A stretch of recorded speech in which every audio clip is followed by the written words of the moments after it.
target of 2.8% in 2025, there are plans to grow the rate of employment to 2.4 million in 2030. Working together with our social partners, grew the number of employed people in this province to 1 million or 1,450,000 people in 2024. We believe this is achievable because Q4 labor force survey results indicate a significant decrease in the jobs or in the number of unemployed people by 20,000 in our province. We're henceforth scaling up the repurposing public employment programs to benefit over 600,000. The eThekwini municipality has confirmed that it is implementing water rationing. The city says this is because demand continues to outstrip supply. In October, Umgeni Utugela Water implemented its water curtailment, reducing its bulk supply. Spokesperson for the eThekwini municipality, Gugu Sisilana, says the water rationing schedule is available. The city has been implementing water rationing across its water network to manage demand each time there are major water supply constraints. Water rationing is done to build storage, and water is reopened when there are sufficient water levels. Water rationing also ensures equitable water supply as it is done rotationally. The rationing schedule will be shared on the city's communication platforms. Recapping the top story, Eastern Cape police are investigating a case of murder after 3 women were shot dead in a house in Lusikisiki last night. It is alleged that a man wearing a balaclava entered their house in Sichayelo location and fatally shot all 3 women. I am Mondelambano for SFM News Headlines at 1:30. Is there ever a bad time for a good conversation? SAFM, leading the conversations that move us. Reigning African champions Banyana Banyana are gearing up to defend their WAFCON title in Morocco. Dr. Ellis and the girls want to deny neighbors Lesotho a moment to shine. But Mehala Dito believe their game plan is too great to stop. This is the international friendly. Experience the Southern African Derby, South Africa versus Lesotho, on Saturday 22 February at 12:30 p.m. Live on SABC Sport on DTT Channel 4 and SABC 2. Also available at your fingertips on SABC Plus. Proudly brought to you by SABC Sport. For the love of the game. SAFM would like to thank everyone that submitted their entries for the playwriting competition. The announcement of the top 10 and winners of the competition will be announced on the 3rd of March 2025 on The Talking Point with Kathy Mutlatlana. Stay tuned to SAFM and find out who is the lucky winner. SAFM, leading the conversations that move us. The whispers in the morning as I look in your... This February, the month of love and self-care, at SAFM we're celebrating with you, spreading love to all. Let's embrace kindness, connection, and self-care. And as always, SAFM will continue leading the conversations that move us through love, wellness, and everything in between. This month, let's love ourselves, love each other, and keep the conversation going. SAFM, leading the conversations that move us. 'Cause I'm your lady and you are my man. The Full Circle with Bridget Masinga, Monday to Friday, 1 to 3 p.m.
a dance music anthem, the layabouts featuring Portia Monique on the vocals with this one, Colors of Love.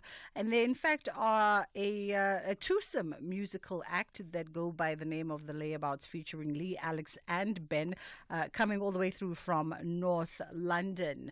And this is just one of those songs, if you're into dance music, it's definitely in your dance lounge music archives.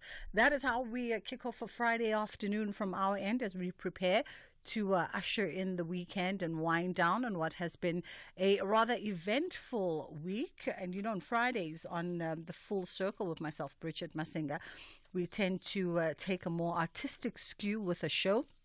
Today's no different. We are catching up with living South African icon Lebu M. He's got a show coming up featuring Hans Zimmer, celebrating a musical legacy live in Cape Town. And we'll find out more about that production. Also today, we're going to catch up with Gogo Nogulinda Mkhize. She's a sangoma, a writer, and an advocate for blending traditional wisdom with modern life. And she's got a brand new book out, so we'll be talking all of that. Today is International Mother Tongue Day. So every single year, this day happens when I'm on radio. And every single year, the challenge that my producers put to me is to conduct the show in my mother tongue. And every single year, I say, it's very clear that you've never loved me. So, Kuluma, Asbuwe, let's talk. Today we are going to be indulging in some conversations around it being International Mother Tongue Day with UNISA's Director of Language Services. We're just going to be talking about the importance of mother tongue communication. And I'd love to find out from you, what's your mother tongue? What's your home language? And what are you proud of the most about your mother tongue? You can send through those voice notes in your mother tongue.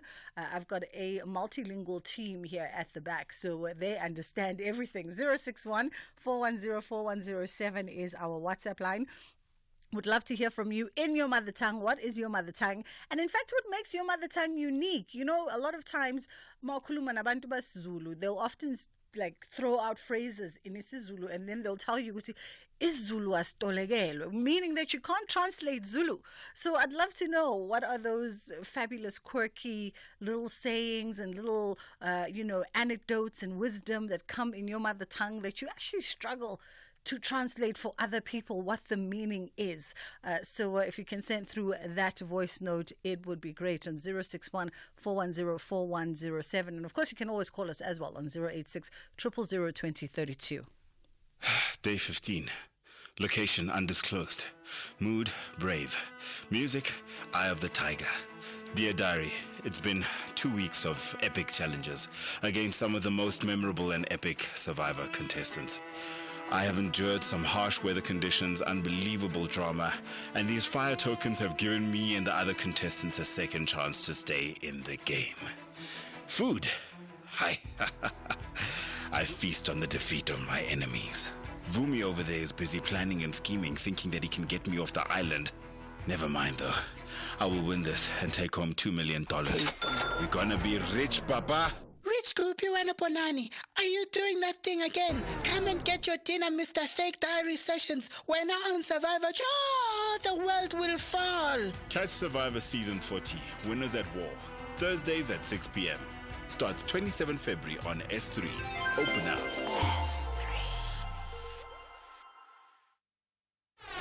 SAFM music, crafted to make you feel real good.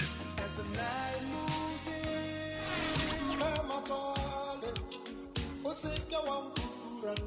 Handpicked just for your pleasure.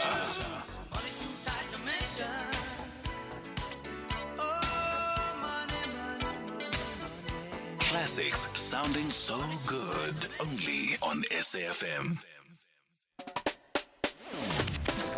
Bridget Masinga on SAFM. It is International Mother Tongue Day today, and it's celebrated annually on the 21st of February to promote awareness and appreciation of linguistic diversity and multilingualism, highlighting the importance of preserving and protecting all languages, especially endangered ones. And it was proclaimed so by UNESCO back in 1999. And we have joining us now Dr. Monareng, who is UNISA's Director of Language Services, and he's a Sesotho sa Leboa speaking. Hi, Dokotela. You are going to have to expand for us. How are you today?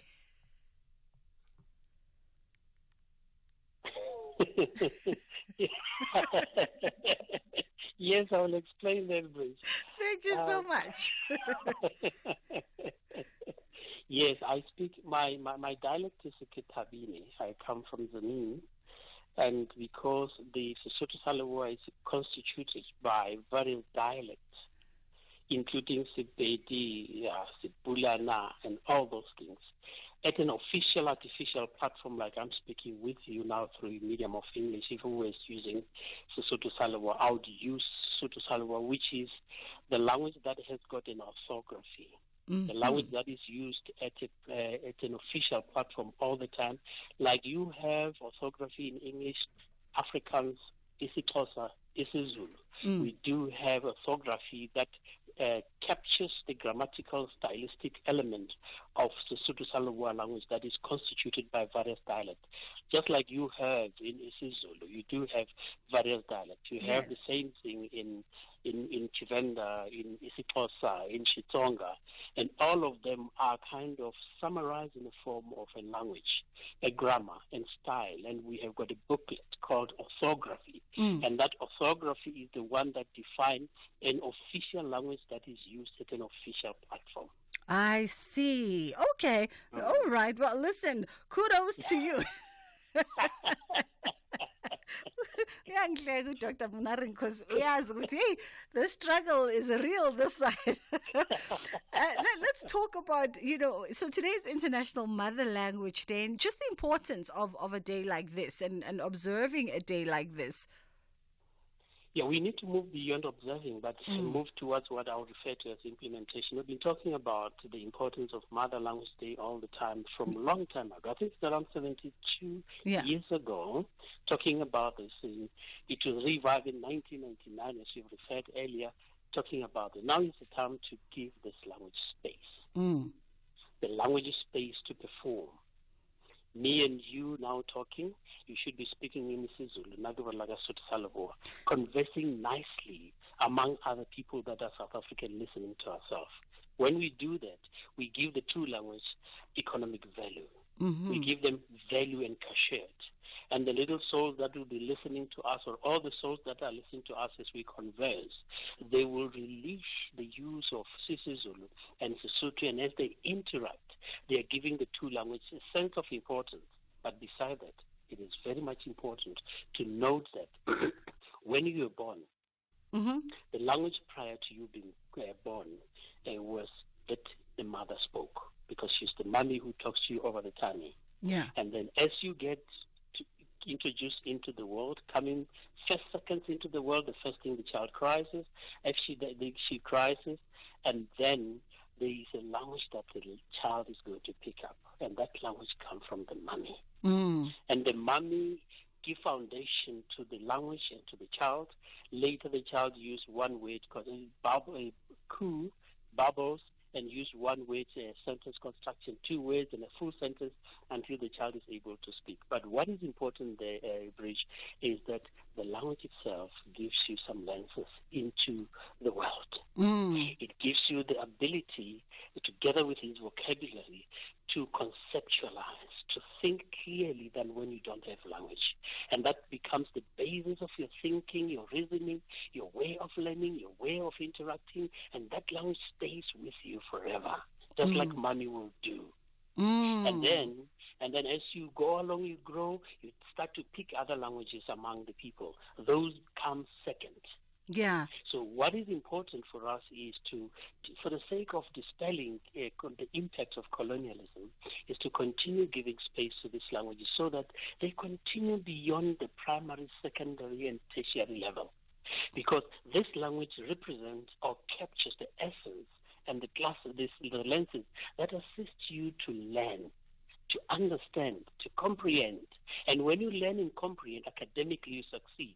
When you learn and comprehend, when I talk to you, the two of us will make sense because we have used the set of knowledge, that knowing that we've got based on our languages, to be able to think critically. But the key important aspect is you give the language monetary value and value on itself, and making sure that the African agenda of Africanization, an indigenous knowledge system of the global South, Africa, and even the Southern Africa is given space to perform and be part of running the world. Yeah, and by running the world, I'm talking about the political involvement between other countries, economic aspects, running a business, and all those things.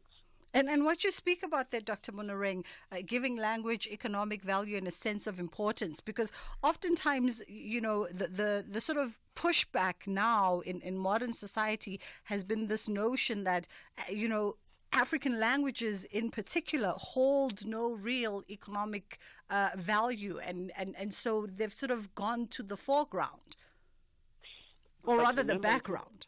Remember, it is us who do that. It's not the language. You give the language any instruction and task to do. The language will do that with finesse. Look at what Africans did. They used Afrikaans for that. The poor language that is innocent was infiltrated by an ideology, and they take that ideology and said, we're going to run the country, run the world using Afrikaans for their sake. They could have taken isiZulu. They could have taken Sub-Salawa, depending on the academic, financial, and political investment that has been placed behind the languages. So what we need to do is to have political will, the real act of doing and implementing, not talking about it all the time. 72 years ago, we're still talking about the same thing. Even the type of questions are lacking quality and currency, because you're repeating the same thing and you're contributing in sidelining those languages further. And let's talk a little bit as well about, you know, as you say, that language gets instructed and it will do as it's been told. Let's talk about how language, especially in modern days, you know, is sort of reminiscent of those colonial times, of those oppressive times where there's this resurgence of language being used as a weapon, a divisive weapon amongst people. Even here in South Africa, we see it. You know, this whole notion of AmaZulu that you see on social media, but used in a very negative profiling of an entire people. Yeah, the key point is that language can be used either ways, either to empower or to disempower, either to project advantages and disadvantages. So the key point is that if you understand it, you'll be able to make sure that as you communicate, where there's a moment to advance the positivity of life and existence, you're going to use it. Picking up different dictions, in our case, you would also be having idioms and proverbs to try to construct a positive conversation among people of the same or people of different background. So that is key. You give, as I said, you give language anything, it will be able to do. Remember, everything is mediated linguistically. You see, me and you would never have been in this world existing as humans. Had it not being the conversation between our mommy and our daddy when they started being boy and girlfriend and decided that they are going to consummate their relationship and the result being ourselves. If there was no knowledge, nothing would have happened. Yeah, very, very interesting conversation. And I'd like us to jump to WhatsApp, you know, just for a moment or two to hear some of the voice notes coming through from some of our listeners for this International Language Day. Hi Bridget, ke tebello ka lebitso. Ke Mosotho, ke rata mantswe a Sesotho a reng lefahlwa le shebile. E mo Mosotho a reng e kgoptjwa ile maotomane. Mantswe ana a sebediswa haholo ho hlalosa hore ka nako tse ding la o etsa ntho o etse hloko, phoso etse ka nna ya etsahala. Ke ka hona o ntse o shebile o hlokometse empa no fumana hore qetelong ya ditaba phoso e ba teng.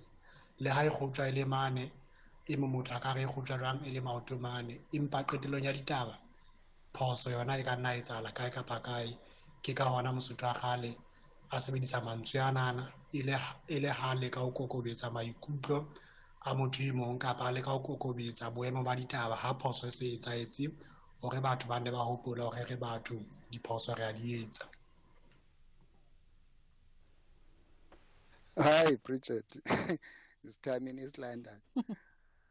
Uqoqoqo wam nomqala wam uyaqaqamba. Yeah. That is mine. Yeah, nice show, Bridget. Thanks, man. You know, the thing is, and we've got so many voice notes because South Africans are so proud of their language, Dr. Monareng. They're so proud of their mother tongues. And oftentimes, I think, moments like this allow people to reflect back on those idioms and things that great-grandmother and grandmother have shared through the years that really can't be translated sometimes. You're very right. With the development of everything, it's also important that when you use language all the time, maybe I should start with this line. If you do not use language, language will die. And for language to thrive, it must be used continuously. And again, there's a fallacy that our language do not have vocabulary, which is not true. We do have sufficient of it.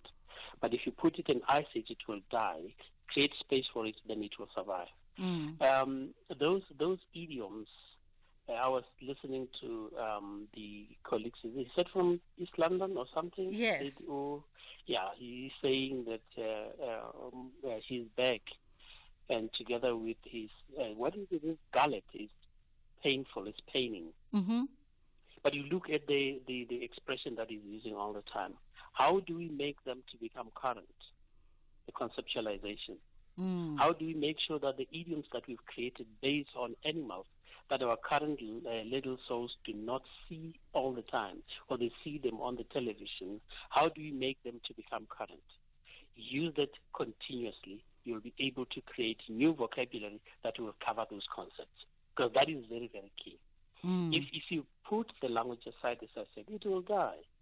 That very same fallacy I'm referring to, we've got sufficient open access terminology of our languages. But still, people say that isiZulu doesn't have sufficient vocabulary. The problem is not isiZulu not having vocabulary. The problem is us having the system, political system, economic system, that denude the languages to have the ability to play the mainstream role that it's supposed to do all the time. So what we need to do in order to also to add quality to future questions beyond today is let's sit and think about, not sitting, but let's construct the implementation plan and implement, put financial, economic, political investment in these languages and make sure that they do what is supposed to be done. I want us to take a quick break, Dr. Monareng, and then we'll come back on the other side and hopefully steal another 5 minutes or so of your time. Our WhatsApps are open on 0614104107 if you'd like to send through, just your love of language. You can send us a voice note, perhaps sharing whatever it is about your language in your language that makes it so unique. And I think the more we get those, those idioms and sayings and things that can't be translated, the more fun perhaps this will be, because then we learn together and we discover new things. It's 1:30. It's time for us to catch up with the headline news. Thank you, Bridget. In the news headlines, former Free State MEC for Human Settlement, Olim Lamleli, who is accused number 12 in the asbestos roof removal case, has informed the Free State High Court that her legal representative have pulled out due to lack of funds. Eastern Cape Police are investigating a case of murder after 3 women were shot dead in a house in Lusikisiki last night. It is alleged that a man wearing a balaclava entered their house in Sichayelo location and fatally shot all 3 women.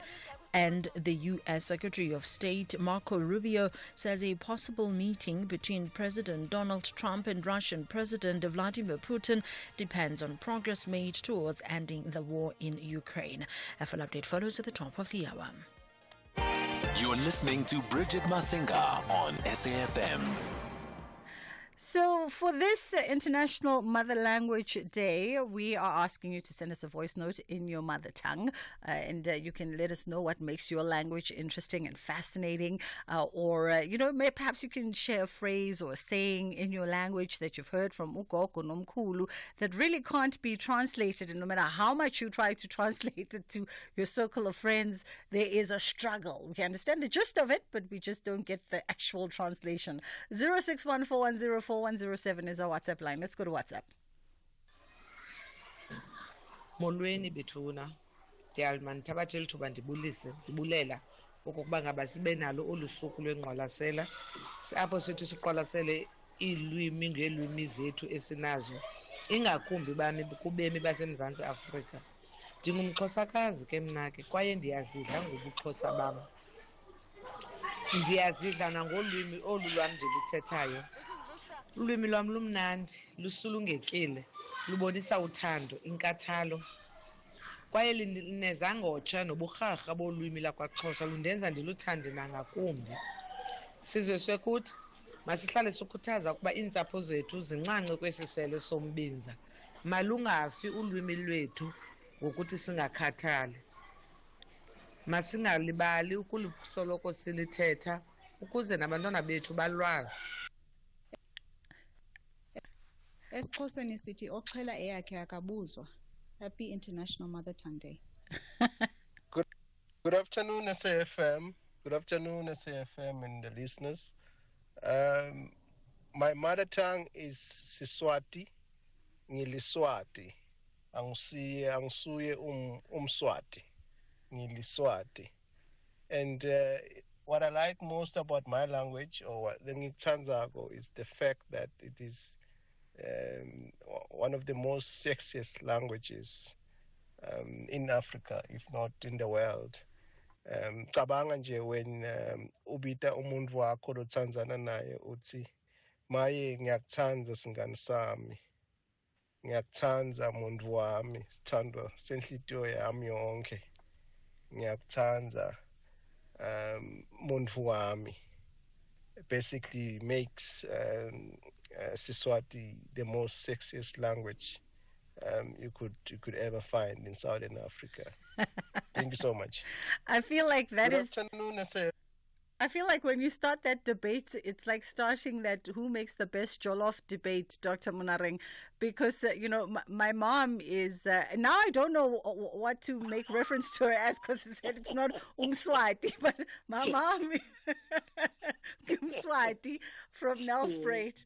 And I always tease her when we go back home because I always say, and she spent, her adult life in KZN, so she's quite fluent in Zulu. You would mistake her for being Zulu. And when we go back to Nelspruit, I always say, girl, what does it feel like to be me? You're surrounded by your peers and you can't speak Siswati. And then she'll be like, no, I can't speak it. And she starts, I'm like, it doesn't sound the same like your siblings.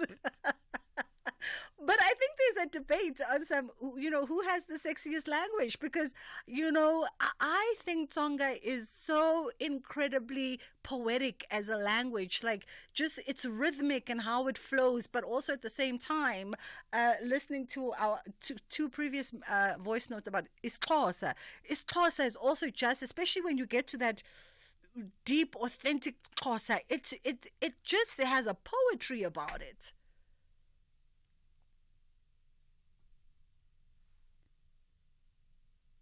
Did we lose Dr. Munareng?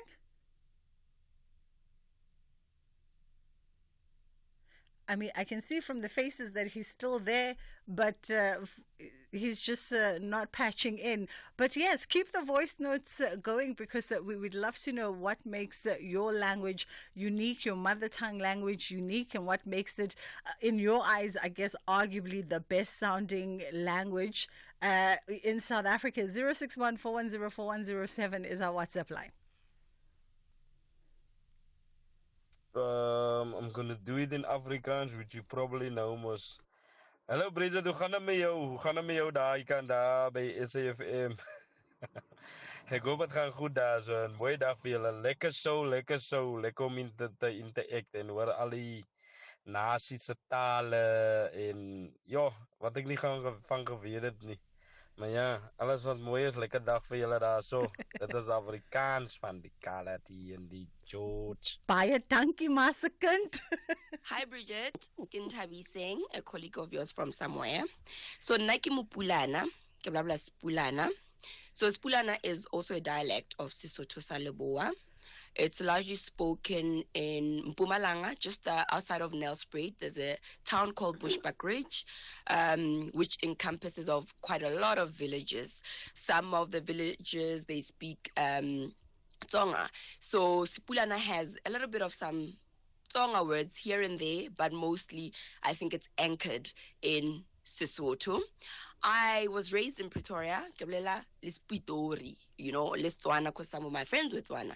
However, I am very fluent in Sipulana, regardless of the fact that there's less people who speak Sipulana. So you always have to sort of like assimilate to either speaking Sepedi, Setswana, Sesotho, or Spitori.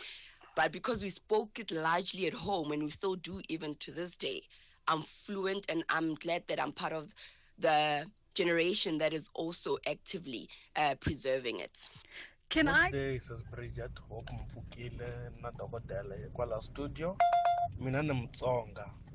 So my favorite thing about Tsonga is loko misi ya mikoka yimbirhi yin'we yi phatluka nyonga. I have, outside Dr. Munareng of Uvukile, Minjani, Nakensa, Senqedile with my Tsonga. It's finished. It's done there. But we love to hear you express in your mother tongue. And just by way of disclaimer, the voice note before that actually is one of my team members, Ntabi Seng, and she is fluent, I think at last count, 6 languages that she's fluent in. It's so impressive. Wonderful, wonderful. Do you want me to give you a line in my language? Or? Yes. Okay.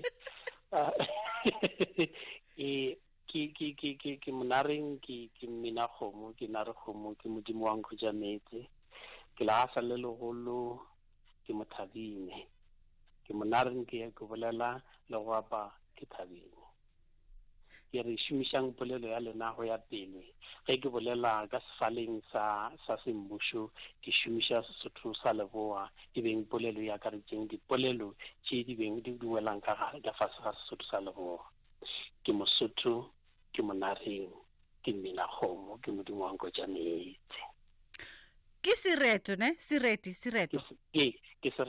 ke sireto what I learned during Heritage Month.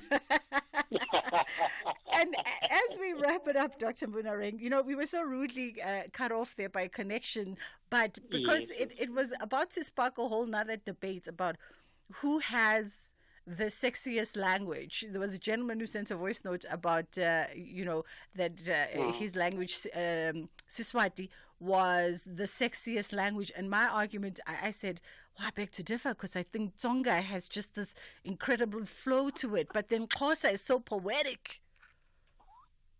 When it comes to the velvety softness of the way the language flows when somebody speaks, and the kind of quietness, peaceful, but driving the message home by merely listening at the language without knowing what it says. I would go for Seswati. You would? I would, yeah. Dr. Munareng, we appreciate your time this afternoon and for having a little bit of fun with us and continue doing the great work that you're doing as the Director of Language Services. And by the way, before maybe I say goodbye, just because I know that UNISA has taken a very proactive sort of stance and direction around the preservation of languages in academia. Yeah. We basically, as like yesterday, we wanted to become a midwifery house. Where we launched the style guide in all South African languages. Style guide referring to how we use different 11 languages within the UNISA, the way we speak, the way we write. We've got our own style, just like you would have their own style at SABC. Yeah. Then the other thing that we worked on was on the web page. We're saying put the language in the mainstream, the indigenous South African in the mainstream. So we have crafted an interactive multilingual website if UCC Bridge wants to see what we do in the language services of the entire university, you will press Isiswati because the Swati is your mommy language, and then you get all the information in Isiswati.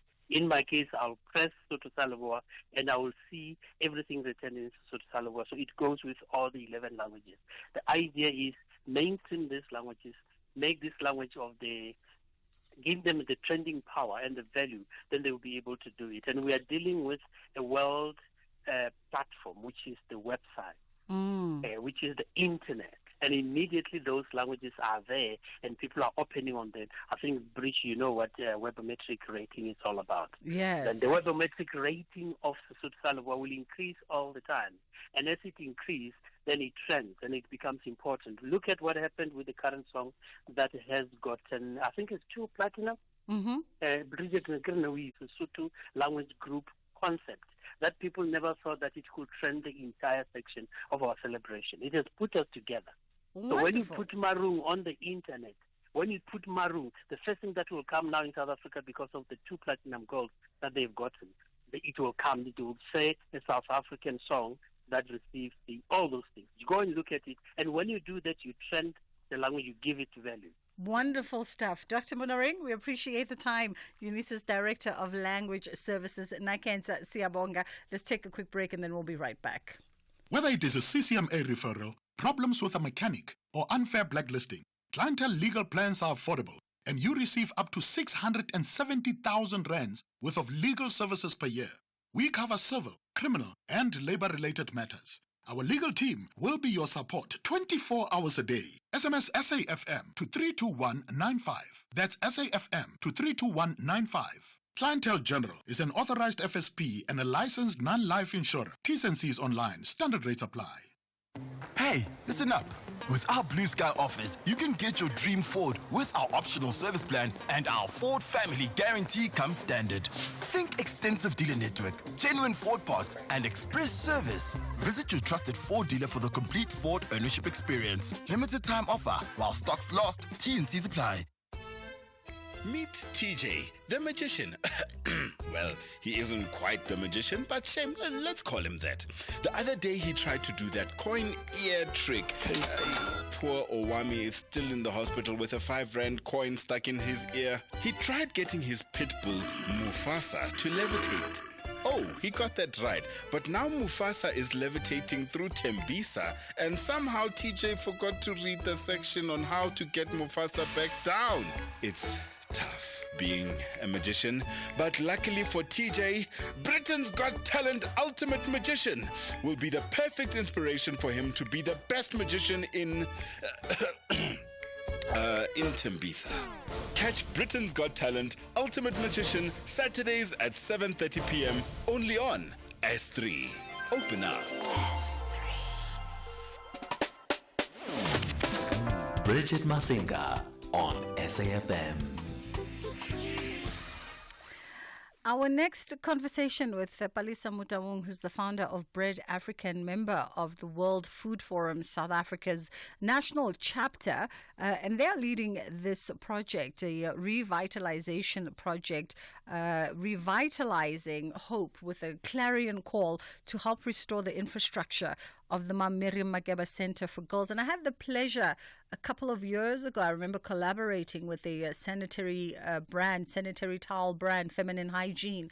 And I had the pleasure of, seeking out the Miriam Makeba Center and going through to President Park in Midrand and getting to meet the house mother and some of the girls and some of the staffers there. And it's such an incredible center. And I remember at the time, though, still feeling a sense of dismay because it was almost neglected. It was neglected, and there was just such a sad desperation from the house mother as she was talking about just some of the issues that they were facing since, of course, their founding patron had passed, and feeling a sense of people have just forgotten, and by extension have forgotten the legacy that Miriam Makeba was trying to build for these young ladies who call the Miriam Makeba Center for Girls home. So I'm so glad we're having this conversation. How are you doing this afternoon, Palisa? I'm good, Bridget. Awesome. How are you? I'm awesome. Thank you so much. So, I mean, let's give some context for folks who don't know, because I must admit, I did not know. I landed on this collaboration with this sanitary brand, with the thousands of sanitary supplies for a year, and was seeking to find somebody to give them to. And thankfully, where I was at the time, that we had a very robust CSI office. And they identified the Miriam Makeba Center for Girls for me. And I got the context and the history. But for our listeners, give us some background on the center. Sure. Okay, so the center was built by the Miriam Makeba Foundation. Of course, the purpose of the center is to house young girls who maybe have been in abusive situations. The girls are sent by the Department of Social Development. So it's actually a partnership, or it's just another center that the Department of Social Development sends girls to. And just to, ensure sustainability, Mom Miriam Makeba ensured that these girls are equipped with skills. And at the time, her focus was arts and agriculture. So as she built the center, she made sure that there's some agricultural production. So there's greenhouses on the center. And if you look at the library, which is dilapidated now, there's a huge library, there's a piano. So she just made sure that she's also imparting skills in the arts, so that when the girls age out, so maybe they reach age 18, 17, 18, that perhaps they have some skills that they can take with them into the big world. So over time, especially after she passed, there was a little bit of mismanagement by the board that's in charge of the center. So the center was built by the Miriam Makeba Foundation, but the Miriam Makeba Center for Girls also has its own board. So there was some mismanagement, and also the Department of Social Development was also unhappy with some of the infrastructure. If you look at the stairs in the house, they're too steep. So, so debts with ESCOM and water, it was just mismanaged and it shut down. Which is so unfortunate because, the center was once bustling with life and nourishing the dreams of these young people, as you've just articulated, the vision that Mom Miriam Makeba held in her heart for this center and the work that it was supposed to do.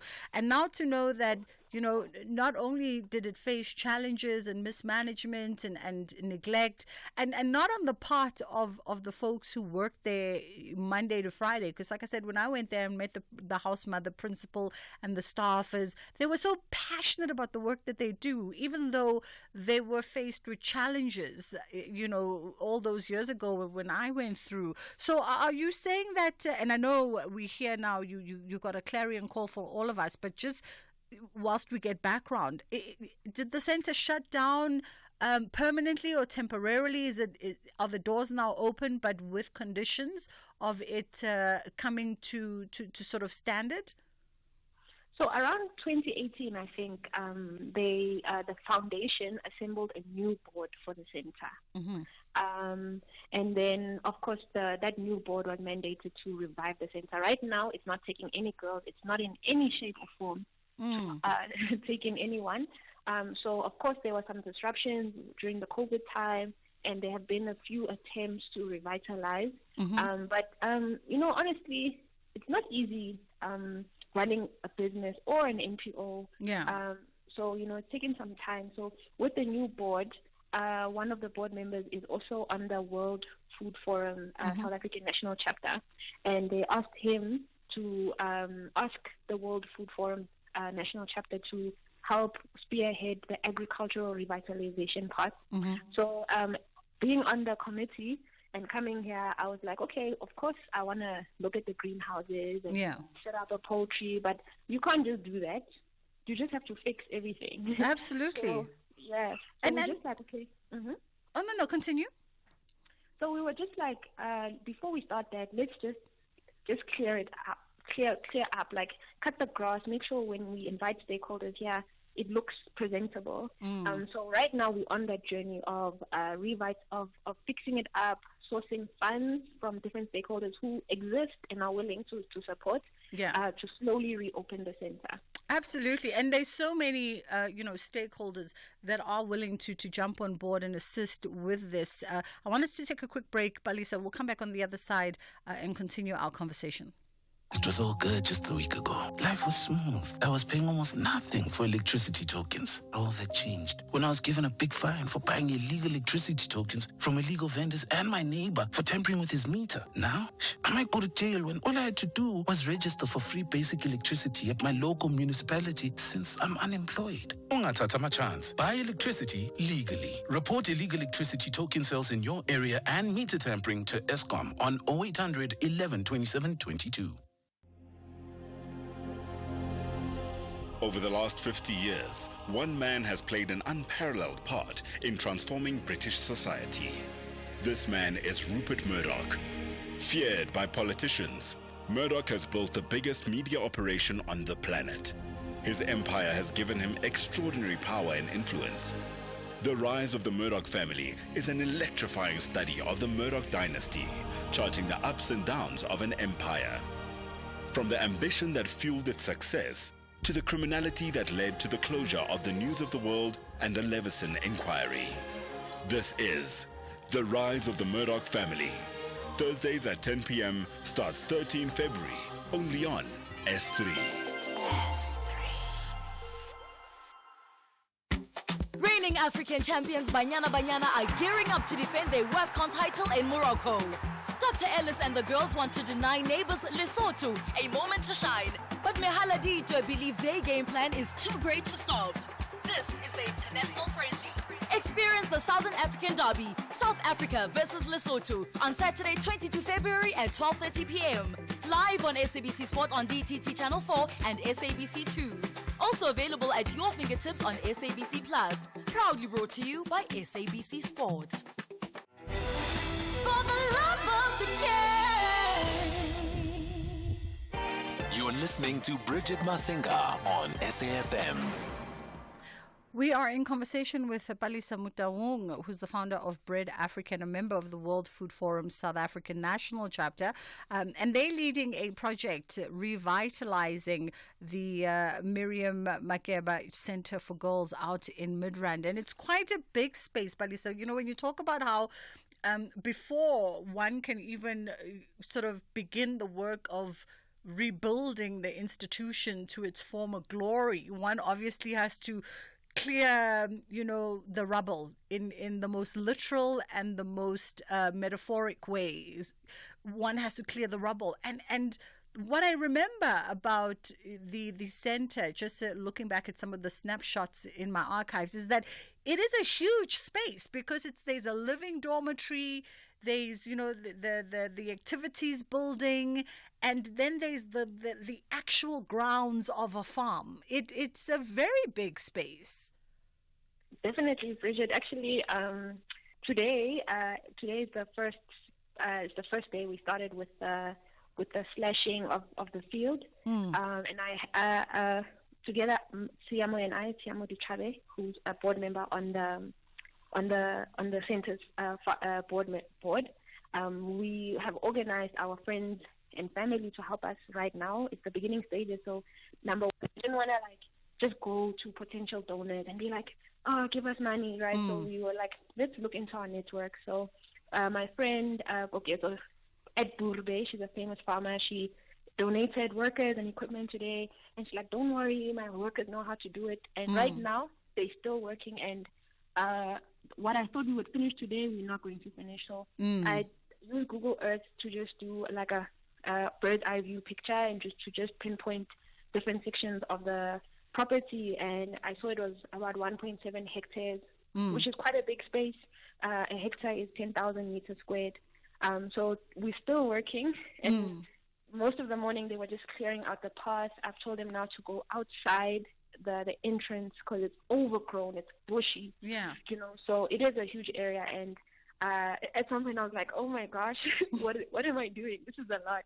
But I just remind myself, like, how do you eat an elephant one bite at a time? So yeah, it's a big project. Absolutely, one bite at a time. But the positive thing is that there are people who are willing to, just once everything is up and running and all the administrative stuff is in order, there are people who are willing to actually jump on and support this initiative. Even just fans of the late Mom Miriam Makeba have often expressed to me their willingness to support the center. But the worry was the fact that the center looked as though it was not, run in accordance to good standards, to good standards of excellence. How do people help you now? Because you are literally at the foundation phase of turning this center around, and you're going to need muscle power. You're going to need financial power.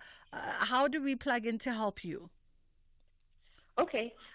So number one, we could use hands, right? At the very least, if you can come here and help us clear, because after we finish clearing the field and stuff, then we start in the house. Okay. So apart from refurbishing furniture, we need to clean, also donations. So donations can range from equipment, or on the day we have cleanups, if they can donate gloves, food, water, and then of course money, right? Okay. Sorry about that. Yeah. So equipment, just participating, and of course money, because some activities they require for you to pay service providers. Like today, the workers working here, of course, we can't just give them food. We need to pay them. So on the original post, I have the banking details where they can donate. The reason why we haven't started using the center's banking details and stuff yet, because there's some administrative things we need to fix. So as the World Food Forum, they just said, okay, Balisa, just take care of that part for now. But I'm sure by cleanup number 5 or 6, that will have started. So if you can check on my social media and on the World Food Forum social media, there's posters for each cleanup, and you'll find details of who you can contact and how you can support. Okay, so World Food Forum South Africa's social media will have all the necessary information of how the schedule of cleanup, as well as all the details for banking for those that would rather send money, so that you guys can allocate it to the resources that you need. And then what is your social media handle as Bread Africa? Yes, okay. So I have been mostly posting in my personal capacity for now. So I've posted on LinkedIn. You can just look for Alisa Motau. Okay. On Twitter, I've got a lot of traction there. So you look for, this is an embarrassing handle, but it's Modo, MODOP88. You'll find some details there. And then I think those are the 2 platforms where I've posted. Yeah. Yes. Okay. Well, listen, yes, you're right. It's an embarrassing handle, especially for your business. So you need to get that changed ASAP. They say perception is everything. But we wish you well. I will probably pop in there one of the weekends myself as well. Let's see if we can't get more eyeballs on this project, because it is very much an important space. And it is one of the projects that holds the legacy of Mom Miriam Makeba. And of course, the work that it was intended to do with young, vulnerable girls that come from adverse circumstances and situations. One would not want to see the center be closed down permanently. So thank you for being one of the first people to put up their hands and roll up their sleeves and galvanizing your community to come together to get the work done. That was Balisa Mutawung, founder of Bread Africa and member of the World Food Forum South Africa's national chapter, leading the charge there and calling all of us to come together. If you are in the Joburg region, the Mom Miriam Makeba Center for Girls is right behind the Great Mosque in Midrand, if you're wondering where it is. So if you're headed towards Midrand, where the Great Mosque is, right at the back is a big plaza. You can't miss it. It's so big. You just drive down that road and you'll eventually come by the plaza and do what needs to be done. Like I said, 10 years ago when I went, it wasn't even 10 years ago. It was actually 2017. So not even 10 years ago. When I went there, it really, really looked like it needed some TLC. They were holding on by a hairstring. So if anyone can do something to help, be in touch with Balisa Mutawung. It's just gone 2:00. It's time for us to get into the news.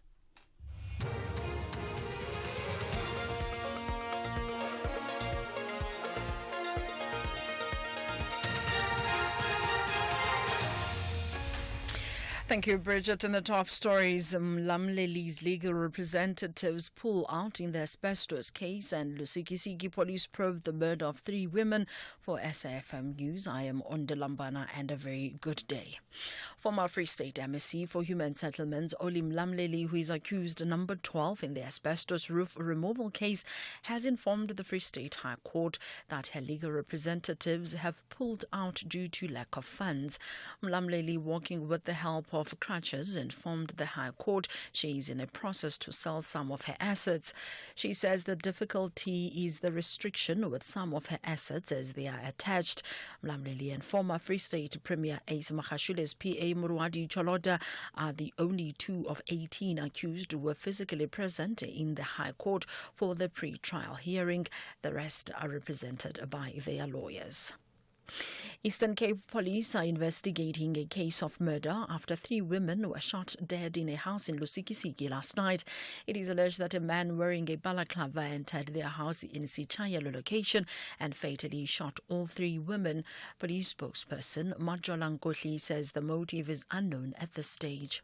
The suspect entered the house asking for the 33-year-old victim, and whilst the 44 and 69-year-old victims were asking the suspect questions, he shot both of them to death and proceeded to the room where the 33-year-old victim was, and also shot her multiple times in her upper body, and she also instantly died on the scene. The Prudential Authority, responsible for the prudential regulation of banks and insurance companies within the South African Reserve Bank, has appointed a repayment administrator responsible for the repayment of deposits. The PA had already filed papers in the Pietermaritzburg High Court for the provisional liquidation of Itala. The liquidation application means that depositors' accounts will have to be closed to allow for pending court processes. This follows the provisional liquidation of Itala Bank after the Prudential Authority established that the bank was insolvent. In a statement, the PA believes that this action is in the best interest of the approximately 257,000 depositors of Itala. Nothando Magudulela reports. This appointment of the administrator was confirmed by the Pretoria High Court in December 2023. In a statement, the South African Reserve Bank says although Itala is commonly referred to as a bank, it is not a bank. This is because it was never granted a banking license. However, the Minister of Finance granted an exemption to Itala, allowing the entity to receive deposits while it regularized its operations. Organizations fighting against the abuse of children are once again making a call for the term child pornography to be done away with. The organizations believe the right term, which shows the gravity of the crime, should be child sexual abuse material. They say that using the term child pornography assumes that a child consented to be part of the act and minimizes the fact that they are victims of violence and abuse. In its 2021 report, the South African Law Commission also recommended amendments to the Sexual Offences Act and Child Justice Act in favour of the term child sexual abuse material. Teddy Bear Foundation Director Dr. Shahida Omar elaborates. Child pornography minimizes the harmful implications. It carries a very neutral connotation, but it's also act of grandiosity, eroticization. It's not something that actually generates the feeling of a victim there. The U.S. Secretary of State Marco Rubio says a possible meeting between President Donald Trump and Russian President Vladimir Putin depends on progress made towards ending the war in Ukraine. Rubio told an interviewer on X that there wouldn't be a meeting until the agenda was clear. The U.S. continues to put pressure on Ukraine to sign a deal for access to its minerals, but a Ukrainian member of parliament, Haliana Yancheko, told the BBC she was wary of the current American proposals. We are interested if we are talking about processing of these minerals in Ukraine and producing some added value products. We are not interested in someone who will come and only take our goods without any return. This is not the good deal, and this is not a gentleman deal, let's call it that way. Recapping the top story, former Free State MEC for Human Settlements, Oli Mlamleli, who is accused number 12 in the asbestos roof removal case, has informed the Free State High Court that her legal representatives have pulled out due to lack of funds. I am Ondelambana for SFM News Headlines at 2:30. Stay on top of all meaningful, top trending stories right here on SAFM. Leading the conversation.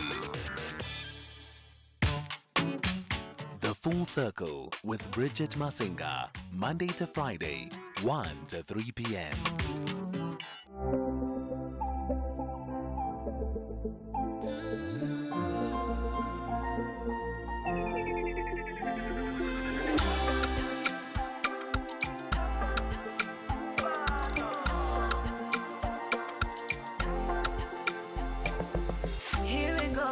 Play the fool in the circus, here's the proof. How you fit to run me down like that, knowing that I never move like that. You did bring me forward, take me back, leave me hanging on the track. Now I know to stick around for this, I don't go for all your tricks. Don't call me baby when you dare act so shady. Don't they act like you always care, when I call you never there. Don't call me baby when you dare act so shady. Don't they act like you always care, when I call you never there. Yawa, now you they come to do me yawa. You know see me, you the tire. You the target me like saber, saber.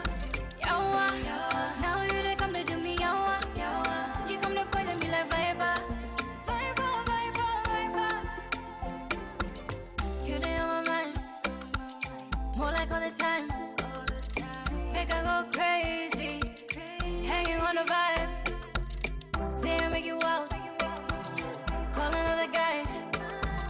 Know they get sick now, know they act surprised. Every day you're in my lane, you're supposed to be a great escape. I know they wanna play your game. I know say I don't feel your vibe, don't bother calling on my line. Just talking on and save my time. Yawa, now you they come to do me yawa. You know see me, you the tire. You the target me like saber, saber. Yawa, now you they come to do me yawa. You come to poison me like viper, viper, viper, viper. Yawa, now you they come to do me yawa. You know see me, you the tire. You the target me like saber, saber. Yawa, now you they come to do me yawa. You come to poison me like viper, viper, viper, viper.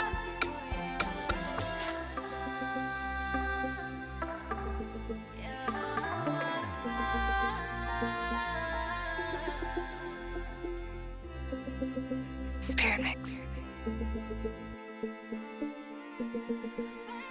Introducing you to new musicians now, South African Ghanaian artist, and she is actually the daughter of former Bafana Bafana captain Aaron Mugwena, and she sat down with Kathy today for the Friday wind down on the Talking Point. She lives in Ghana with her mother, where the media there refers to her as the princess of Afro beats and sweetheart of Ghana.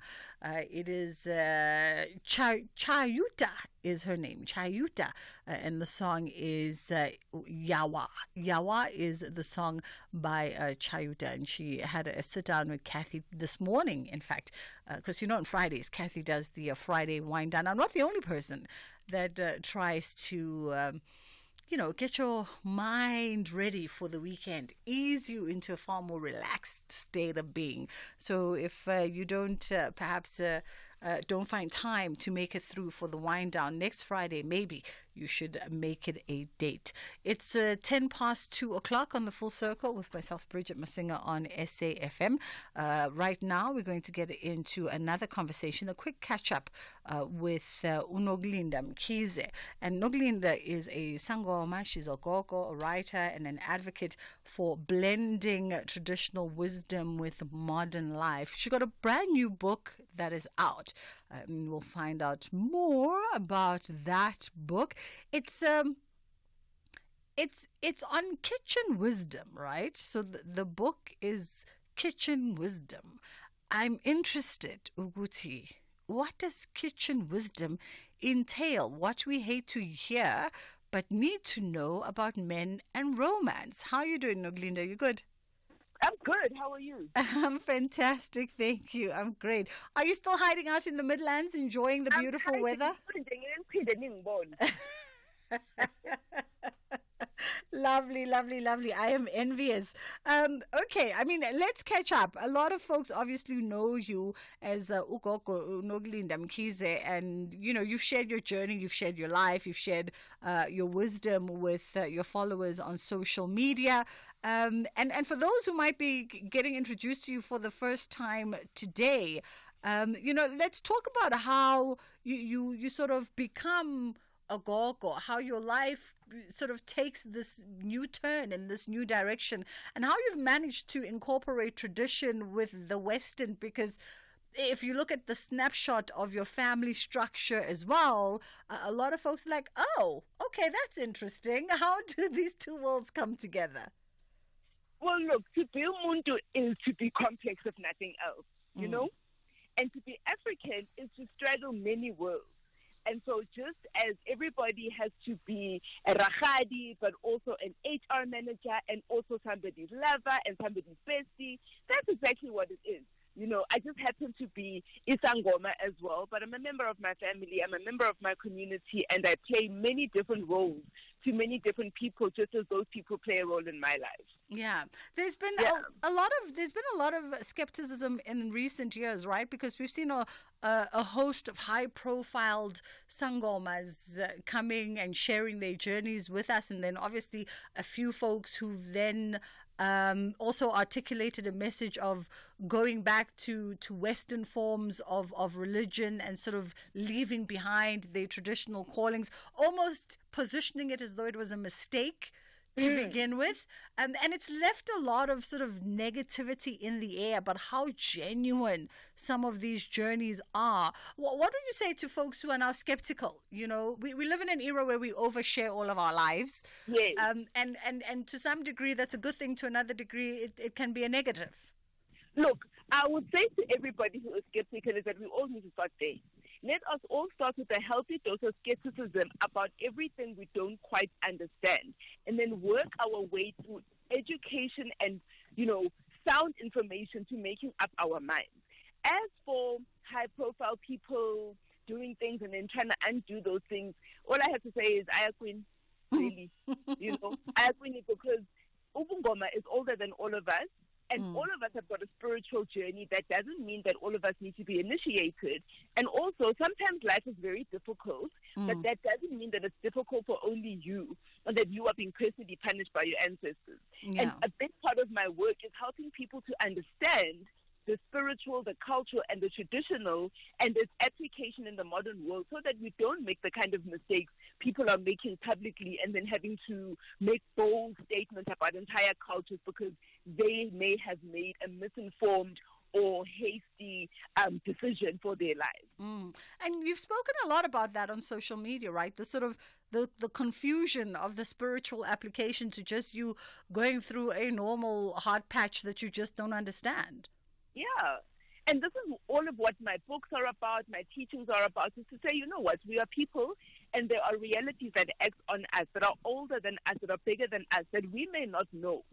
And to be in community is to learn about those things and to have people to remind you that, yes, Tim, you're just a baby in this life, in this world. And so let us support you, let us guide you, let us be there for you as you grow and as you realize and learn new things. Yeah, you know, in this conversation, I'm reflecting back. I think it was a tweet of yours a few years ago, before you even moved to the Midlands, and you said, perhaps it's, you know, perhaps about Tagatanga. Perhaps no one has done anything to you. It's just that that man is a hoodlum, lying cheat, and you need to leave him alone. Perhaps, you know, hence the genesis of kids wisdom, because perhaps Lento Yomjolo, this thing of romance, is not just coming to you only and haunting you. Perhaps there are bigger issues at play. And perhaps there are women older than you, men who are older than you, who've lived through life, who may know a thing or two. And this is why we put together these wisdoms in this book in order to say to women, you don't have to go through this alone, girl, and you're not the first one also. Yeah. Your book is deeply rooted in the lessons that have been passed down to you by women in your family and community. The importance of you to keep that connection to that old wisdom, to keep that connection to those old lessons. You know what? For me, it's very important. And it's not only older women, but it's women in general across different fields, across different times of our lives. I mean, ouch, excuse me, please, this is my puppy. Hey, I'm so sorry. Bridget, for example, like I've known you since I was 15 years old. Yeah. And you were one of those older girls when I came into modeling that took care of me, took me under her wing, and was just there for me. There was no particular reason for it, but you gave me that. And I value and I cherish those kind of connections with women across different spaces and places in our lives, because that's how we learn.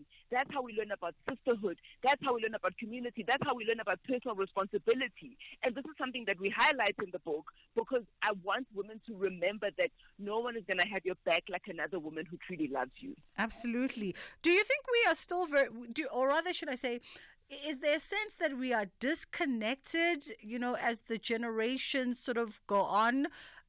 Even though we are so very much digitally connected, but are we disconnected in that one-on-one sort of spiritual exchange, energy exchange, human to human? Definitely, I would say so. And I think that people may be confused digital intimacy with actual real-life community. And this is not to say that we cannot build real communities with like-minded people online. But because we are living increasingly busy lives, increasingly alienated lives, high-paced lives, it becomes difficult to connect with people in real life. And because of the communities and families that we come from, many people are distant from the people who gave birth to them for many, social, political, economic, and personal reasons. And so they find themselves rooted in a life that takes them away from other people. And there's something in us as human beings. We are innately wired for belonging, and we look for it. In every way we can. Even when we are finding distorted connections, we are still searching for belonging, we are searching for community. And unfortunately, a lot of women tend to then replace the full spectrum of community care with romance with one person, and they keep searching for it and searching for it and searching for it, whereas the full breadth of love can be found in many other people, not just in a man. Yeah, and interesting, this is a conversation, right, that I think is now being positioned, or at least from what I observe, depending on what kind of media, multimedia you consume, whether traditional media, podcast, social media, whatever it is. But if you are intentional about finding specific conversations and you're intentional about your own interpersonal development and growth, these are the kinds of conversations that I'm now seeing being held intergenerationally by women across various society and class and strata. And the essence of them is the how do we understand human connection? How do we understand the sort of natural need for human beings to be in community? And how does that relate to romance, in particularly for women? You know what? You're so right about that, and I'm so glad to see that as well. I have also witnessed this shift in dialogue with women, because I think women have, with age comes this wisdom, with age comes clarity, and sometimes we learn certain lessons the hard way. But yes, we have to be able to rethink and reimagine, and also to remember what it is to be a person and what it is that makes us people, and for us as women to see romance as an aspect of our lives and not the full spectrum of who we are as people, and to begin to explore love, explore connection through sisterhood, through, individual self-actualization, through hobbies and other things, because we cannot learn about love and experience love through romance alone. Absolutely. I want us to take a quick pause here, Noglinda, and then we'll come back on the other side and we'll get into the nitty-gritties of the book. We're talking to Ukoko Noglinda Mkhize, and she's got a brand new book out, Kitchen Wisdom, What We Hate to Hear But Need to Know About Men and Romance. It's just gone 2:20 on The Full Circle with myself, Bridget Masinga on SAFM. Santam can cover your car in just 2 minutes. That's faster than staring into your fridge, convinced there's nothing to eat, with hopes that something new magically appears. Only to end up ordering the same meal you had yesterday. Get your car covered in just 2 minutes so you can live in the moment, not in the worry. Visit santam.co.za. Santam. This is freedom. Santam is an authorized FSP, a licensed non-life insurer and controlling company for its group companies. Over the last 50 years, one man has played an unparalleled part in transforming British society. This man is Rupert Murdoch. Feared by politicians, Murdoch has built the biggest media operation on the planet. His empire has given him extraordinary power and influence. The rise of the Murdoch family is an electrifying study of the Murdoch dynasty, charting the ups and downs of an empire. From the ambition that fueled its success, to the criminality that led to the closure of the News of the World and the Leveson Inquiry. This is The Rise of the Murdoch Family. Thursdays at 10 p.m. starts 13 February, only on S3. The giants of French rugby, Bordeaux Baclair and Clermont Auvergne, are fighting for a massive victory to cement top 5 positions. This is the top 14. Rugby the French way. Catch the huge contest between Bordeaux Union Baclair and Clermont Auvergne on Sunday, 23 February at 10 p.m. Live on SABC Sport on DTT Channel 4. Also available at your fingertips on SABC Plus. Proudly brought to you by SABC Sport. For the love of the game.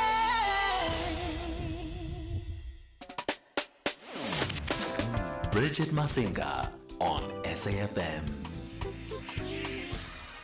We're in conversation with Gogo Noglinda Mkhize. She is a sangoma, a writer, and an advocate for blending traditional wisdom with modern life. And she's got a brand new book out called Kitchen Wisdom, What We Hate to Hear But Need to Know About Men and Romance.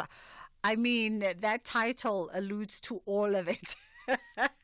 So let's talk about some of the contents in this book, because what we hate to hear but need to know about men and romance. Where do we even start? In the book, we cover 7 core wisdoms that if you think about any advice or any insights that you've received from women, older women, women close to your age, whatever they tell you about men, good or bad, can be distilled into these 7 insights. And we hate to hear it. And as I was writing this book, I wrote it with my sister. I realized, actually, older women, however much older they are than you, have always been right. It's just that we didn't like the tone. That's the truth. You've been right all along, Bridget. You've been right. The aunties have been right. You just didn't like the tone. Listen, I believe that. I take that because, growing up in the KZN, and today's International Mother Tongue Day, growing up in the KZN, I remember listening to my mom and my aunties, they circles, divorcees. Most of them were divorcees, some still in their marriages.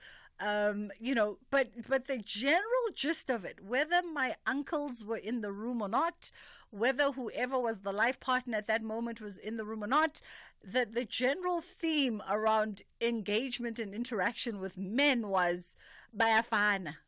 Bonke bayafana, Bridget. Bayafana. And you know what? Even if you do find an exceptional man, you must never think yourself exceptional to other women. So always imagine that whatever happens to other women can happen to you. Absolutely. Therefore, you need sisterhood, and you need to heed the warnings, advice, and support of other women. Yeah. What was like, some of the most surprising conversations for you that you reflected on with your sister as you began sort of filtering through the pages for the book? I think the final wisdom that we came to was a fulfilled woman is an attractive woman, which means there is nothing more gorgeous, more juicy, more amazing, more incredible than a woman who is just fulfilled in her life, whether men come and go, whether they stay, and a woman who is just content in herself. She is minding her business, she is following her dreams, and she is being a good woman to herself first, and then being a good woman to other women. You know, so after everything we said about men and relationships and the ups and downs of all of that, we came to that realization and we felt like, you know what, after all the warnings and after all of the kind of, cautions and skepticism that is in the book and all the upliftment that's in there, we wanted to end this off with just actually taking it back to where it matters, which is ourselves as adult women. Yeah, and really that is the beginning and the end of just the essence of being, right, is the sense of beginning with self. But the irony is when you say that, a fulfilled woman is an attractive woman, is that oftentimes those who will pick up your book, myself and others, and read through it, we often come to these books because we at a moment of not feeling fulfilled. You've plowed so much into this man, into this relationship, and it's zapped and it's taken, and you've kept on living in this daydream or this fallacy or believing in this potential instead of dealing with the reality that your own fulfillment, you become hollowed. You become hollowed, and then you wonder, Guti, but why am I not attractive, not just to yourself, but to the outside world as well? It's because you're a shadow of yourself. You become a shadow of yourself, and I think inside Kitchen Wisdom, what you find is a lot of clarity, self-compassion, and self-forgiveness for the kind of mistakes that our biology, and the popular narratives of our culture, what they teach us and what we embrace as women. So for example, in there is a wisdom that says a man is what he does, not what he says. And that will make you forgive yourself. That's true. It will help you to forgive yourself because you will realize that you can do a lot in a relationship. You can, you have to contribute a lot to maintaining a relationship, but it's not only on you. Yeah, I love that. A man is what he does and not what he says. Again, reflecting on the conversations that have been going on in certain spaces right now, it speaks to this thing of buying into someone's potential in a relationship and explaining away all the red flags and all the lines that you keep extending and crossing. Whereas if you dealt with the reality, you'd realize that what he says and what he does do not correlate, and what he does is more important than what he says. And that you actually deserve somebody who's going to stand by their word. Yeah. And keep their promises to themselves. And you firstly deserve that from yourself, and you then also deserve that from any man that you give a chance to. And then that goes back, also to the wisdom that says never chase a man. Never. And that's wisdom number 2. Wisdom number 2 says never chase a man. Let the man show his worthiness. Ooh, I like that. Let the man show his worthiness. Oh, Noglinda, this book I think is going to circulate during the winter months in all the book clubs. And we might need to get you out of the Midlands and get you back into the city. If the girls invite me, I'll come. And you know me, I love girls. So the girls say, Stella Banja, come to Joburg. We've got snacks. I'm on my way. We've already run out. We launched on the 15th of February. Yeah. We printed only 200 books because we're independent, and those books are finished. Wonderful. So we're back into a reprint. We just need to hit 3,000 and then we are bestseller in South Africa. So, and I have no doubt that you'll definitely get there. I know the girls have my back. I know it. No, they definitely do. Always such a blast chatting to you. Enjoy the Midlands and can't wait to sink my teeth into this one. Noglinda Mkhize, the newest book, Wisdom, What We Hate to Hear But Need to Know About Men and Romance.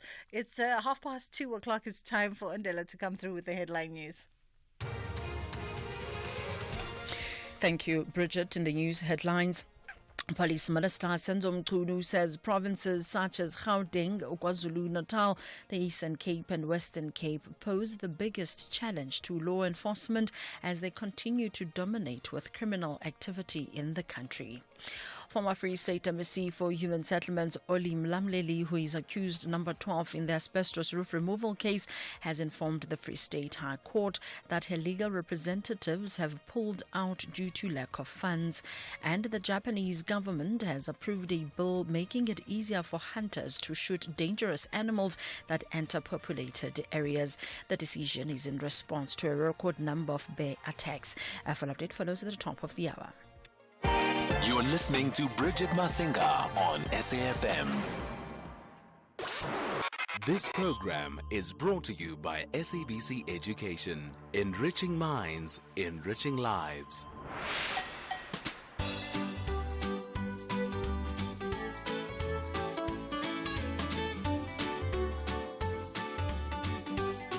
Hello, my name is Renee Angel Mankogera. I think I prefer the one which I have to wear uniform because,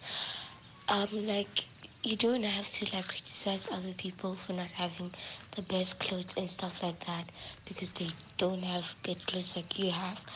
And I think that is the reason why wearing uniform is good. So the thing that is not good for wearing uniform is that you get bullied for not having the best clothes brand or something like that. Hello everyone, my name is Loretta Zintle and I am 12 years old of age, turning 13 on the 28th of September. Honestly speaking, I think wearing school uniform is better than wearing regular clothes so that you can be recognized which school you are coming from. And wearing school uniform does enforce discipline. I think wearing school uniform is better than wearing regular clothes so that we can be recognized which school we are coming from. Thank you. Hello everybody, my name is Tulifelo Mweng and at my school we wear uniforms and our uniform is flexi. But I do feel like we should all wear uniforms in our schools because I feel like some kids are gonna envy other kids when their parents buy them fancy new clothes and other kids won't have nice fancy clothes such as other kids. I think it's a good idea for us to wear school uniform to symbolize the school, represent our school, and also shows pride and belonging and dedication and dignity to the school. If we don't wear uniform, some kids might not have the cool clothes that they want because their parents can't afford them, and that's not gonna feel nice for them because they're gonna see other kids with nice clothes and they're gonna start to envy those kids, which is not good for their social development. My name is Wanzi Shongwane. At my school, we wear uniform.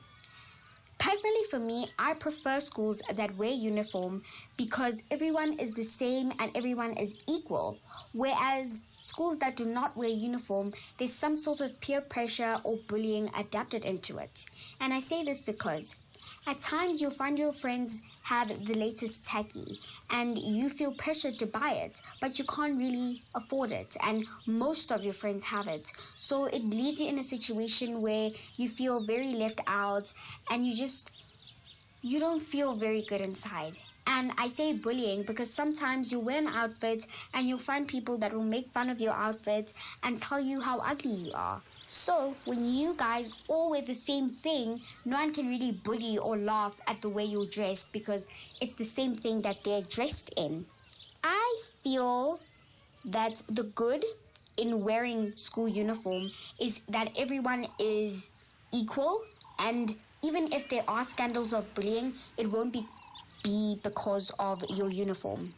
Good day, everyone. My name is Kawikazi Mayana and I'm 12 years old. We still wear uniforms in our school. I prefer the school with uniform because everyone will be wearing the same thing and it will look super duper neat. The good of wearing uniform is that it makes the school look neat and it encourages teamwork. I think schools should not wear uniforms because you can be comfortable and you can wear what you like at the same time. Thank you for listening and goodbye for now.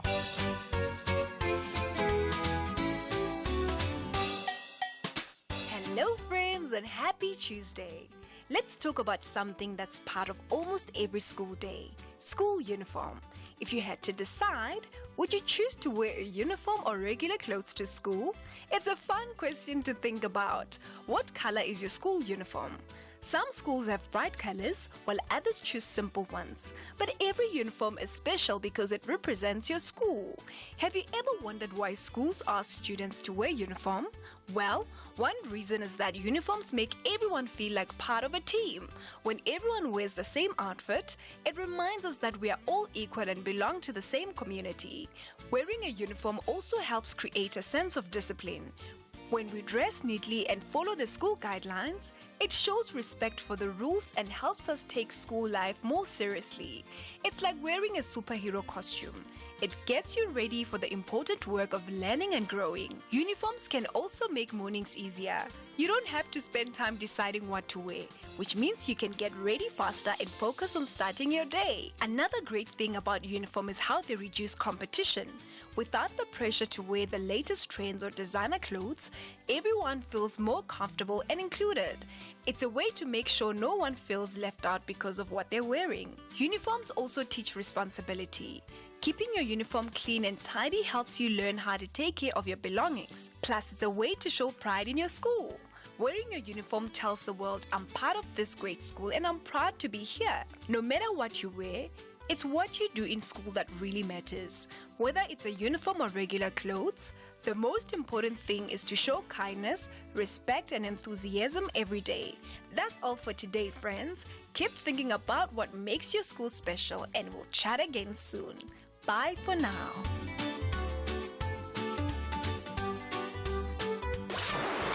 This program was brought to you by SABC Education. Enriching minds, enriching lives. Defending WAFCON champions are tackling Mehaladitwe in another glittering international friendly. Both nations describe their first match as the first half. Will Banyana by Dr. Ellis dominate this 90 minutes, or will the beautiful flowers conquer the pitch battle? Witness the on-field grudge between Abu Makelwa, South Africa versus Lesotho on Tuesday, 25 February at 2:30 p.m. Live on SABC Sport on DTT Channel 4 and SABC 2. Also available at your fingertips on SABC Plus. Proudly brought to you by SABC Sport. For the love of the game. SAFM would like to thank everyone that submitted their entries for the playwriting competition. The announcement of the top 10 and winners of the competition will be announced on the 3rd of March 2025 on The Talking Point with Kathy Mutlatlana. Stay tuned to SAFM and find out who is the lucky winner. SAFM, leading the conversations that move us. The whispers in the morning as I look in your This February, the month of love and self-care, at SAFM we're celebrating with you, spreading love to all. Let's embrace kindness, connection, and self-care. And as always, SAFM will continue leading the conversations that move us through love, wellness, and everything in between. This month, let's love ourselves, love each other, and keep the conversation going. SAFM, leading the conversations that move us. 'Cause I'm your lady and you are my man. Bridget Masinga on SAFM. The thing is, every time I hear that promo for the love month of Valentine's Day, I start belting out into Celine Dion in the privacy of the studio. Then I promise myself that once I get in the car, I'm going to put Celine Dion on, and I never do, because by the time I get down, the 6 floors, I've forgotten all about it. There's such an interesting conversation that's happening offline with my team that I think we need to bring to radio one day for our family meetings, because I'd love to actually hear your take on it. Maybe we won't have it today, but we'll definitely bring it online and we're talking about Uglobola, for instance, whether or not, I don't know how they began the conversation, I just jumped in, whether or not before the uncles arrive at your partner's home to ask for her hand in marriage, whether or not you've already anticipated the probability of what the amount would be, the budget.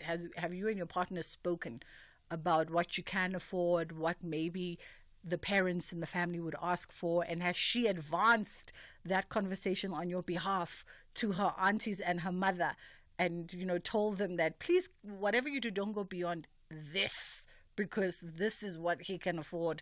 And so it was an interesting conversation.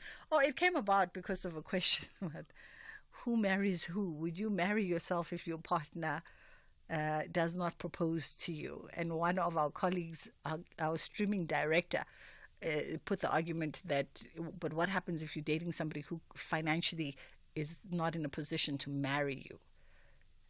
You ask 5 women that, and the room gets heated. And the room gets heated because sifike kanjani lapho Stuart Taylor? How did we get there? Listen, talk about splitting a room, girlfriend. Jeez. We really I'm here to tell jokes, and here you are, dividing the country.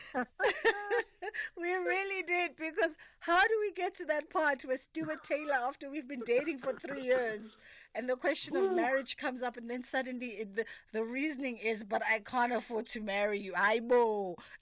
Like, how Girlfriend, are you? can I tell you, like the nastiest thing I've ever done in a show? Yes. I used to do a show called Learn a Husband, right? Mm-hmm. And then after the break, I'm like, listen, then I find a couple in the front row who are just dating. Then I get a spotlight put on them. I'm like, actually, he asked me he's got something very special he wants to ask you. Yeah.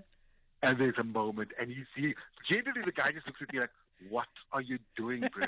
And then I get my stage manager to run on stage. Like, no, Stu, that's tomorrow. I'm like, oh, sorry, my man. I didn't mean to mess up this. Why are you this person? That's the thing about married men. We want more oaks to join the club. And we're like, come be married like us, man. Come be married like us. Put that ball and chain on. Exactly. The same thing happens when you've got kids, by the way. As soon as you've got kids, you tell the other people who look like they've got too much money, you're like, come on. That's it. Let's make up. Come feel what it's like on the other side. Exactly. My cheeks are actually hurting, quite literally.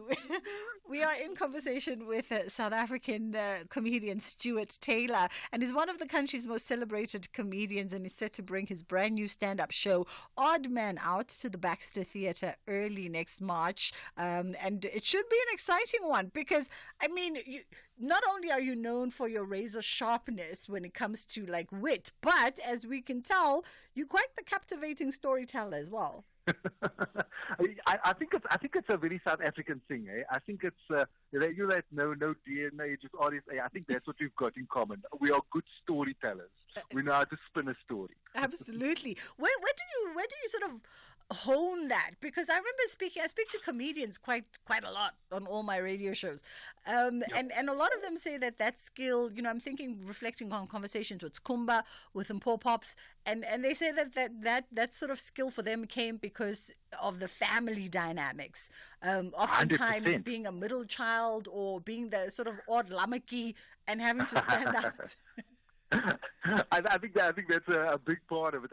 But also, I think we kind of pick it up from the people around us. You know what I mean? Like, I remember my grandfather just telling funny stories. I wish I could remember those stories, but I remember him just telling funny stories, and you kind of pick up from that. Or maybe at school, you're a bit of the class clown, and you go, maybe I could make a career of this. Yeah, no, absolutely, and you've made a career out of it. And you've made a great career out of it. What would you attribute the success and the sustainability in an industry that sometimes is, very ungrateful and quite fickle? You know what? My MO is be a jack of all trades. Mm-hmm. I don't think we have the economy to go, okay, I'm just going to do stand-up shows. Okay. I would love to do that. I would love to just write stand-up shows and tour South Africa. But I'm like, okay, cool, I've done Joburg, Durban, Pretoria, Cape Town, Gqeberha. Yeah. Okay, that's January done. What am I going to do with the other 11 months? True. So the nature of, you look at something like the states. They got 52 states. You do one state a week, which is impossible, and your year is full. They've got a tour for 2 years with the show. Whereas we don't necessarily have that numbers.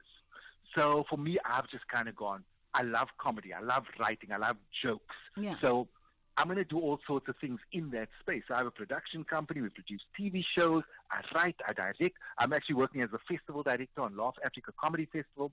So for me, it's just about being a jack of all trades and just, spreading your wings in various parts of this industry. That's what I really love to do. And what I get also from that is, and I often say, I'm a peripheral creative. I'm a broadcaster who specializes in creativity. And I dabble like everyone else. I'm a slashy. You act here, you do this there, you do this there. And what I love about that is that it speaks to identifying and knowing that, creativity can be dissected in various ways, and you've got to identify all your different skill sets, compartmentalize them, and then monetize on all of them, because you're a comedian, you observe human life and human nature. Who knows, you could be like a few credits short of being a psychologist at this point. And you write comedy, but that can be translated into other forms of writing that have a comedic skew outside of the stage, that have far more traction than just being on stage. I think a lot of kids don't understand that. They get one-dimensional when they get into the creative worlds. Yeah, I love the idea of being a generalist, eh? I in fact, my one, and maybe it's because I studied quite a specialist thing. So I went to varsity and I was like, I'm going to be a scientist. And I got a degree in zoology, which is so specialist that when I eventually left, when I got into the work world, but the comedy was kind of happening on the side already. I kind of thought, no, man, that's not. I don't think I'm about drilling down into one specific thing. I'm about, how many different things can you do, and it's all creative expression at the end of the day. I love that term, I'm a slashy. I'm going to call it on my business card. Yeah, no, listen, we slashies, okay? If you want to be fancy with it, multi-hyphenated individuals. I love it. That's also another South African thing. Like, we take mundane things, we make it sound lekker, man. Of course, like, I had a friend, he was a dishwasher at the restaurant. He didn't say he's a dishwasher, he said, I'm a hydroceramic engineer. I'm here for it. I am here for it. Oh my goodness. By the way, when you said that you were, you graduated with a degree in zoology, my eyes literally popped out my head. Yeah, listen, that was down to bad guidance counseling, eh? That was just, I like science, I like maths. I guess I must go study a science degree. Right? No idea what's out in the world. What a wowza. Let's talk about Odd Man Out. So this is your latest brand new stand-up show. By the way, before we get into the contents of the show, how long does it take to sort of prep a show, to get a show ready from the minute you decide, I'm going to do a show? And what comes first? Do you already have the ideas when you decide I'm going to do a show, or you say, I'm going to do a show, and then you start, sort of gathering the material? Working on it. I find a school fees bill. When you get a bill for school fees, it's pretty good motivation to write a show, eh? Makes sense. So for me, I've actually gone through many different phases. I mean, back in the day, I would book the dates, come up with a name, and then write the show afterwards. Lately, I've kind of gone on a slightly more organic process, and I go to the comedy clubs, I play the material, and when I've got a nice big body of work, I go, oh, okay, cool, I think this could be something. And I'll always, one of my favorite places to take it is to the National Arts Festival. Yeah. So I'll go to Makanda, you get like 8 or 10 shows on the trot, and people who go there understand that what you're doing is very much a work in progress. You're trying to find the threads. And when you leave there, you go, now I've got something which I can work on. And then you take it back to the clubs and you polish it up a little bit. So that's been my process with this show specifically. Was debuting it at the National Arts Festival was great. We actually won an Ovation Award for it. Yeah.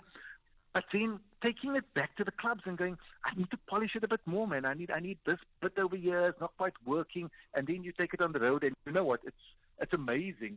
The beauty of stand-up is that it's ever changing. The audience changes, you change, your views change, and sometimes the show that you started off with is so different to the show that you end with. Like you'll be cutting out bits of material and adding in new stories and so on.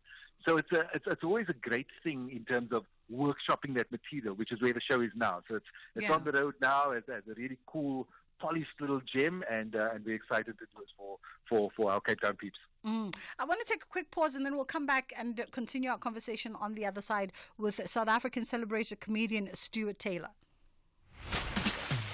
Every person, no matter who you are, what music you're inclined to listen to, and what you do with your weekends, you need a weekend playlist.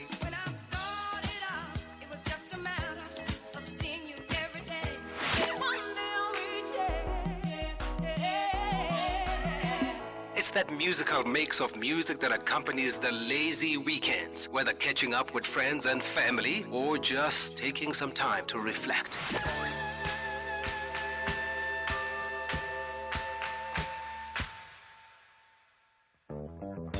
Tune in to The Soundtrack of Your Life with me, Ernest Pillay, Saturdays and Sundays, 1 to 4 on SAFM. You're listening to Bridget Masinga on SAFM. We are catching up with the comedian Stuart Taylor ahead of his new stand-up show, which is Odd Man Out, and it's going to be at the Baxter Theatre come early March. So you definitely want to go through and check out that scheduling and get your tickets for this one. Tell us a bit about, Odd Man, because it's suggestive, but hey, we don't want to interpret it. It is quite. So, I've written so many shows, and I think that the general thread about what I write about is very much about being the odd man out. Like a little bit of imposter syndrome, a little bit of feeling like you don't quite fit in. Like, you're from the flats and then you move to the burbs and then you're like, this is very different over here. So those have often been my stories. And you know what? It's very much been amplified by my kids nowadays. I've got teenage boys. Their world is so different to mine. Yeah. So all the stories of now trying to fit in the spaces that they find themselves in, because these guys believe the sky's the limit. Anything I want to do, I can do. We must not talk in that. So now, how crazy is this? The one kid, his sport is rowing. Mm-hmm. The other kid, his sport is sailing. How bourgeois. How bourgeois. Here I am from the flats. I can't swim, Bridget. My boys are spending their weekends on the water, and I'm on the sideline. If anything goes down, I am not able to help at all. Well, listen, I love it because it's a complete contrast. Dad who has to dangle in the shallow end of the pool, and here we are swimming across the Midmar or the equivalent of in Cape Town. I am here for it.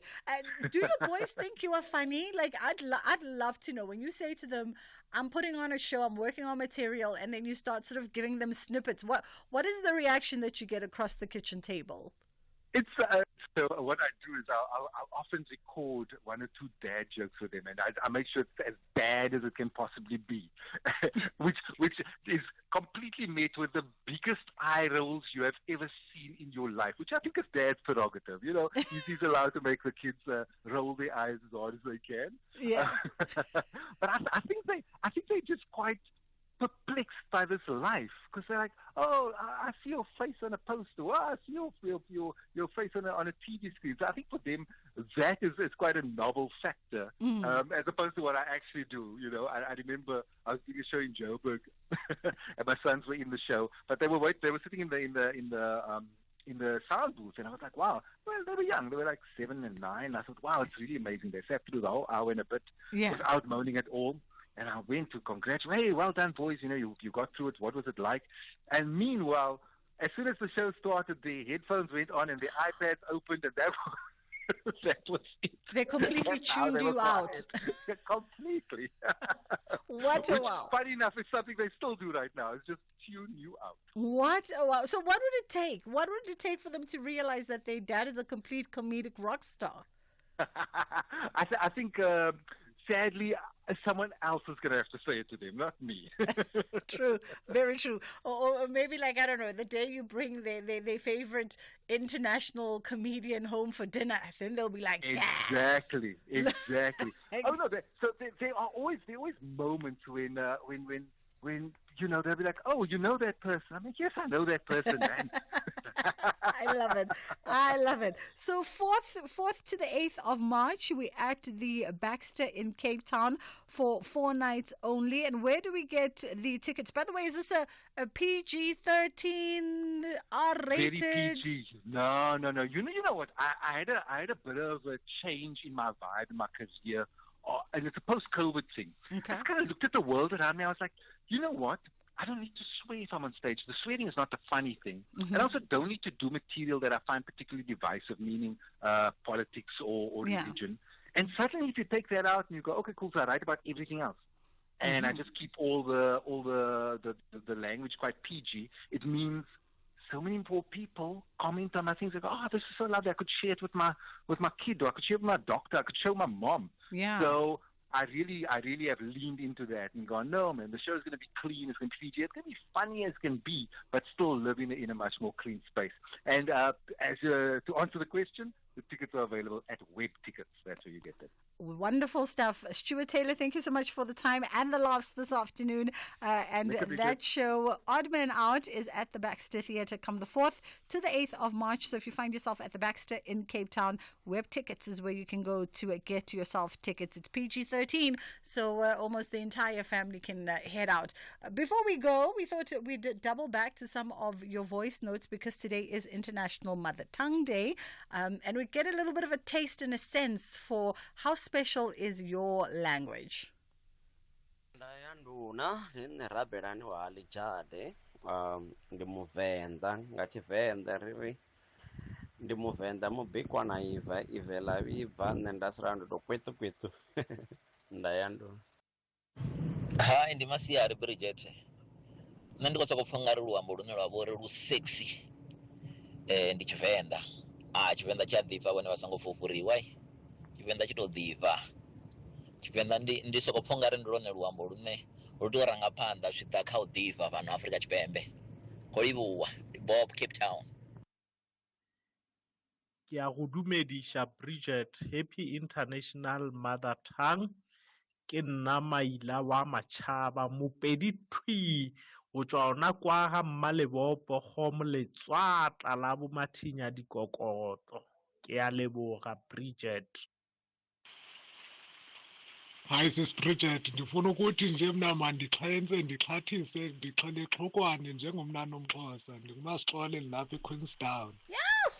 Queenstown took it to the depths of Xhosa. Hey, why is it quack, quack, quack, quack, quack? Love it. That is how we wrap up the show today. So one of my my texts behind the scenes, one of our desk texts is Venda, and I was asking him now, I'm like, Paul, that sounds like the Venda gentleman is romancing me. It sounds like he's macking on me or something. I definitely caught the fact that he said Venda is sexy. I don't know what else he said in between, but it makes one want to pack their bags maybe and go to Limpopo and see what is there, what is hiding in Venda and Limpopo. We appreciate you always tuning in and choosing to be with us every single day. We don't take it lightly. You could have been anywhere, and you are right here with us on SAFM, having the kinds of conversations that move the nation, and sometimes we laugh a little bit and share some of our culture, which is always a good thing. So because it is International Mother Tongue Day, today, this might be the day for us to have those old school generations episodes, remember?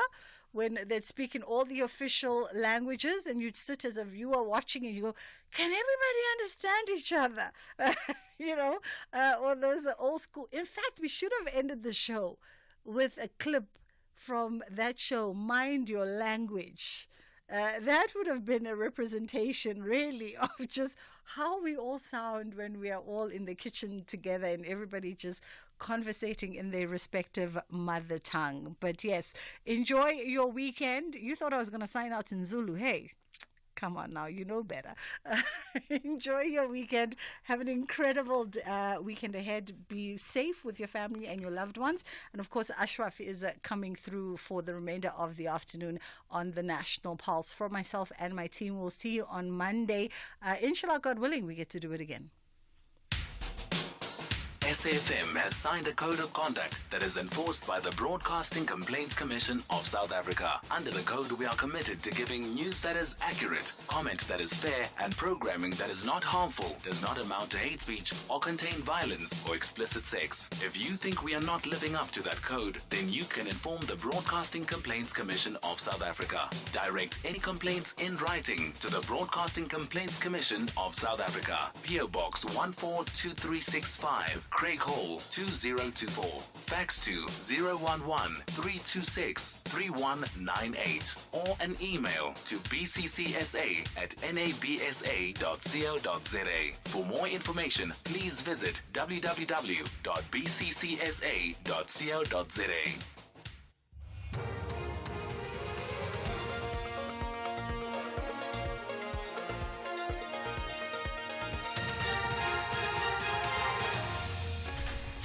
Thank you, Bridget. Top stories at 3. Mlamleli's legal representatives pull out in their asbestos case and a call for the term child pornography to be changed.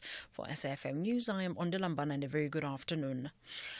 Former Free State MEC for Human Settlements, Oli Mlamleli, who is accused number 12 in the asbestos roof removal case, has informed the Free State High Court that her legal representatives have pulled out due to lack of funds.